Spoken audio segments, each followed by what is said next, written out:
আজ আপনাদের ভাইয়ার পছন্দের একটি খাবার আপনাদের সাথে শেয়ার করছি, যে খুবই মজা।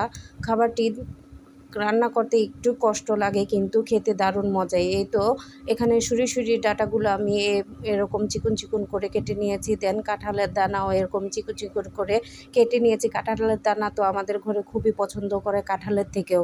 দেন একটি পরিষ্কার পাত্রে আমি কিছু পরিমাণ পেঁয়াজের কুচি, আদা রসুনের পেস্ট, হলুদ চা, অল্প পরিমাণ লবণ পরিমাণ মতন দিয়ে এখানে মরিচের গুঁড়াও দিয়েছি। সব একসাথে মাখতে মাখতে একদম যখন মিহি মিহি মিহি মিহি হয়ে যাবে তখন কেটে রাখা সেই ডাঁটা চচ্চড়িগুলো দিয়ে দিবেন। এই চচ্চড়িটা খেতে খুবই স্বাদ লাগে, কিন্তু করতে একটু সমস্যা হয়। তারপরও জামাইয়ের আবদার রাখতে তো হয়। এখানে আমি কাঁচামরিচটা বেশি ইউজ করেছি। তো এভাবে আমি রান্নাটা করে নিচ্ছি। রান্না করার পরে এরকম যখন শুকনো শুকনো হয়ে যায়, পোড়া পোড়া হয়ে যায়, তখন বাস নামিয়ে নিয়ে হয়ে গেল ডাঁটা চচ্চড়ি।